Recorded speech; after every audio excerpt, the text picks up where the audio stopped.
ایک کمیونٹی سے اس کی عبادت گاہیں، مسجدیں، عیدگاہیں، قبرستان، وقف کے اور ادارے یہ چھیننے کی کوشش ہے اور ہم اس کو برداشت نہیں کریں گے۔ یہ بل جو پارلیمنٹ میں آج پیش کیا جا رہا ہے یہ ڈسکریمنیٹری ہے، یہ جو ہے کمیونلی موٹیویٹڈ ہے اور یہ جو ہے مسلمانوں کے جو بنیادی حقوق ہے دستور میں، کانسٹیٹیوشن میں، سنویدھان میں، اس سے محروم کرنے کی کوشش ہے۔ یہ بل بی جے پی کے کمیونل ایجنڈے کے مطابق ہے اور اس پر جے پی سی کے جو حوالے کیا گیا تھا،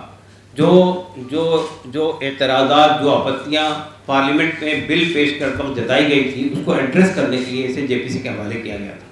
جے پی سی نے 5-6 مہینے تک اس پر بات کی، ہم نے 5 کروڑ ای میل بھیجے اور اس کو ریجیکٹ کیا۔ ہم نے دلی میں، پٹنہ میں اور وجے واڑہ میں بہت بڑے بڑے دھرنے کیے۔ ہم نے چندر بابو نائیڈو سے ملاقات کی،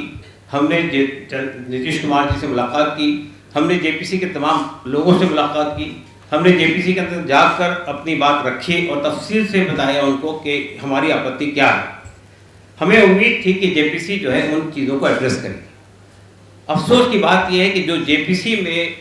اپوزیشن کے ممبرز تھے ان کی باتوں کو بھی مانا نہیں گیا اور جن حالت میں جے پی سی کو بل سونپا گیا تھا اس سے زیادہ سخت بنا کر لایا گیا۔ چند باتیں ہم سمجھتے ہیں کہ صاف ہونی چاہیے، اس لیے کہ یہ بھرم پیدا کیا جا رہا ہے کہ وقف کی پراپرٹی دیش میں ریلوے سے اور ملٹری سے زیادہ ہے، یہ بالکل غلط بات ہے۔ دوسری بات یہ کہ یہ بات پیدا کی جا رہی ہے کہ جہاں وقف بورڈ ہاتھ رکھ دیتا ہے وہ پراپرٹی وقف کی ہو جاتی ہے۔ پھر اس کے اندر ایک پروویژن یہ پیدا کیا گیا ہے کہ اگر گورنمنٹ کا ایشو ہے، یعنی گورنمنٹ کو ایک سیکشن کے طور پر اس میں انٹروڈیوس کیا گیا ہے، سینٹرل گورنمنٹ بھی ہو سکتی ہے، اسٹیٹ گورنمنٹ بھی ہو سکتی ہے، میونسپل کارپوریشن بھی ہو سکتی ہے، سیمی آٹونومس باڈی بھی ہو سکتی ہے۔ اگر ان کا کوئی ڈسپیوٹ ہے تو وہ ڈسپیوٹ وقف بورڈ نہیں طے کرے گا بلکہ کلیکٹر یا ڈی ایم طے کرے گا۔ اب آپ نے یہ ڈی ایم کو ریپلیس کر کے ڈیزگنیٹڈ آفیسر کی بات کی ہے، اٹ مینس گورنمنٹ کا آفیسر طے کرے گا، تو گورنمنٹ کا آفیسر ڈسپیوٹ کس کے حق میں طے کرے گا، یہ بات اچھی طرح جانتے ہیں۔ ٹرائبونل کی حیثیت کو ختم کر دیا گیا اور یہ کہا گیا کہ اس کو یہ بھرم پیدا کیا جا رہا ہے کہ وقت کے اندر کوئی چیز جاتی ہے تو اس کو کہیں چیلنج نہیں کیا جاتا ہے، بالکل غلط بات ہے۔ ٹرائبونل کے فیصلے کو آپ ہائی کورٹ پہ چیلنج کر سکتے ہیں، سپریم کورٹ پہ چیلنج کر سکتے ہیں۔ پھر وقف بائی یوزر اور ٹرائبونل بہت سارے موجود ہیں، ہاں جی، اور ہمارے دیش کے اندر بہت سارے ٹرائبونل موجود ہیں۔ ٹرائبونل کوئی ایکسٹرا جوڈیشل پاور نہیں ہے اور ٹرائبونل کا بھی جو جج ہوتا ہے وہ ڈسٹرکٹ کورٹ کا سٹنگ یا ریٹائرڈ جج ہوتا ہے۔ تو اور اسی طرح سے وقف بورڈ کا جو کمپوزیشن ہے یا سینٹرل وقف باڈی کا جو کمپوزیشن ہے اس کو بھی بری طرح سے متاثر کیا گیا۔ اس میں جو شرط تھی کہ جتنے لوگ بھی ممبر ہوں گے وہ مسلمان ہوں گے، وہ شرط ہٹا دی گئی۔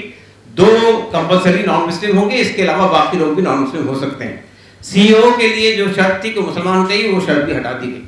تو آپ دیکھیے کہ وقف بورڈ کو مینیج کیا جا رہا ہے، سینٹرل وقف کونسل کو مینیج کیا جا رہا ہے، وقف بائی یوزر کے سلسلے میں یہ بات آ رہی ہے اور خاص طور سے یہ جو ہماری سو کالڈ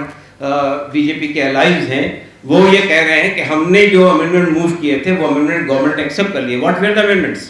یہ کہا جا رہا ہے وقف بائی یوزر میں یہ بات گورنمنٹ نے تسلیم کر لی ہے کہ اب تک جو پراپرٹی وقف بائی یوزر کے طور پر استعمال ہوتی تھی وہ ایز اٹ از رہے گی، البتہ آئندہ وقف بائی یوزر کا اطلاق نہیں ہوگا۔ لیکن اس میں ایک کلوز یہ جوڑ دیا گیا کہ اگر کوئی پراپرٹی ڈسپیوٹڈ ہے تو وقف بائی یوزر اس پہ لاگو نہیں ہوگا۔ تو ڈسپیوٹڈ پراپرٹی تو بہت ساری ہے جو گورنمنٹ نے کنٹرول کر رکھی ہے، جس کو ڈسپیوٹڈ بنا دیا گیا ہے، اس کا فیصلہ اب ٹریبونل سے نہیں ہوگا، اس کا فیصلہ کلیکٹر کرے گا، اس کو وقف بائی یوزر تسلیم نہیں کیا جائے گا۔ اسی طرح سے یہ جو لمیٹیشن ہے، دیکھیے ایک بات ہم جب یہ کہتے ہیں کہ یہ ڈسکریمنیٹری ہے، اٹ مینس وائی وی سے دیٹ کہ دیکھیے دیش میں جو ہندو انڈاؤمنٹس ہیں یا جو سکھ انڈاؤمنٹ ہے they are getting same provision, same protection what protection is given to the waqf properties۔ تو آپ اگر ہمارے ہاں تبدیلی کر رہے ہیں تو کیا آپ یہ کہنا چاہتے ہیں کہ آپ ہندو انڈاؤمنٹ کے اندر بھی تبدیلی کریں گے؟ کیا آپ یہ کہنا چاہتے ہیں کہ سکھ انڈاؤمنٹ میں تبدیلی کریں گے؟ جب آپ وہاں نہیں کر رہے ہیں یہاں کر رہے ہیں تو it means it is discriminatory.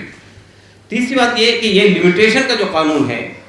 Limitation کا قانون یہ کہ کسی پراپرٹی پہ کہیں آپ نے 12 سال تک قبضہ کسی نے کر رکھا ہے تو وہ پراپرٹی کو اگر آپ نے چیلنج نہیں کیا تو وہ پراپرٹی جس نے قبضہ کیا اس کی ہو جائے گی۔ یہ ایگزمپشن صرف وقف بورڈ کو نہیں حاصل ہے, وقف پراپرٹی کو حاصل نہیں ہے, یہ ہندو انڈومنٹ کو بھی حاصل ہے, یہ سکھ انڈومنٹ کو بھی حاصل ہے, یہ گورنمنٹ پراپرٹیز کو بھی حاصل ہے, اور بہت ساری اور پراپرٹیز کو حاصل ہے, لیکن آپ وقف سے یہ ایکسیپشن چھین رہے. تو ہم یہ کہنا چاہتے ہیں کہ پارلیمنٹ میں جو تماشا بی جے پی آج کر رہی ہے پیش کر کے, یہ ہمارے ساتھ, ہمارے حقوق کے ساتھ, مسلمانوں کے حقوق کے ساتھ کھلواڑ ہے. یہ کمیونلی موٹیویٹڈ ہے, ایک کمیونٹی کو مارجنلائز کرنے کی کوشش ہے, ایک کمیونٹی سے اس کی عبادت گاہیں, مسجدیں, عیدگاہیں, قبرستان, وقف کے اور ادارے یہ چھیننے کی کوشش ہے, اور ہم اس کو برداشت نہیں کریں گے. ہم یہ آہوان کرتے ہیں آپ کے سامنے کہ اگر یہ بل منظور ہوا, خدا نہ خواستہ, ہمارا خیال ہے کہ ہو سکتا ہے کہ good sense will prevail and the allies, at least allies will not cooperate with BJP's communal agenda if they want to secure their secular position. تو اگر, لیکن اگر اس کے باوجود بھی, in spite of all our objections, if this bill is passed in the parliament, then we make it clear that we will not sit idle. ہم جو ہے دیش ویاپی ابھیان چھیڑیں گے پورے دیش میں, دیش میں یعنی جتنے ہمارے کو لیگل پروویژنس حاصل ہیں, جتنے کانسٹیٹیوشنل پروویژنس حاصل ہیں, جتنے سنویدھانک ادھیکار ہم کو حاصل ہے, جتنے ڈیموکریٹک ادھیکار ہم کو حاصل ہے, اس کو سامنے رکھتے ہوئے پورے دیش میں دیش ویاپی پیسفل ایجیٹیشن چلائیں گے جب تک کہ یہ امینڈمنٹس واپس نہیں لیے آتے. تو ہم سمجھتے ہیں کہ آج پارلیمنٹ میں ہم یہ پھر سے ایک بار اپیل کرتے ہیں آپ کے مادھیم سے, تمام ممبران پارلیمنٹ سے, تمام پولیٹیکل پارٹیز سے, ان سب لوگوں سے جو سیکولر پارٹی ہونے کا دعویٰ کرتی ہیں کہ وہ اس controversial, communally motivated, discriminatory or to marginalize Muslim community, they will not support this bill. اس کو قبول نہیں کرتے ہیں, ہم ریجیکٹ کرتے ہیں. اور یہ جو پوری پولیٹکس ہے وہ ملک کو توڑنے کی پولیٹکس ہے. یہ خاص طور سے یہ لگتا ہے کہ ہماری ملک کی میجورٹی کو خوش کرنے کی ایک پولیٹکس ہے, اور یہ پولرائزیشن کی پولیٹکس ہے. تو اس سے کوئی ملک کا فائدہ نہیں ہونے والا ہے, دیش کا فائدہ نہیں ہونے والا ہے. اس کے اسٹیک ہولڈرز ہیں وہ مسلمان ہیں, اور ان کا جیسے کہ کہا گیا کہ ان کو دبا کر, ان کی آواز کو بند کر کے یہ جو کچھ بھی کھیل کھیلا جا رہا ہے وہ ملک کے لیے بہت خطرناک ہے. تو ہم آپ لوگوں کے ذریعے یہ بات پہنچانا چاہتے ہیں کہ اب بھی موقع ہے, وقت ہے ہماری حکومت کے پاس کہ اس کو روکے, نہیں تو پھر جیسے کہ بتایا گیا کہ ہمیں لیگل راستے سے بھی اور ہمارے ملک کے لوگوں کو جاگرت کرتے ہوئے اس بل کے خلاف ایک مہم ہم چلائیں گے, اور کوشش یہ کریں گے کہ یہ کالا قانون جو ہے وہ کالا قانون ختم ہو. جیسے کہا گیا کہ آج ایک بلیک ڈے ہے, اور ہم اب جیسے کہ ہم نے یہ لڑائی شروع کی ہے, ہم تب تک نہیں رکیں گے کہ جب تک یہ کالا قانون ختم نہ ہو. یہ اس لیے کہ ہم دیش کو بھی بچانا چاہتے ہیں.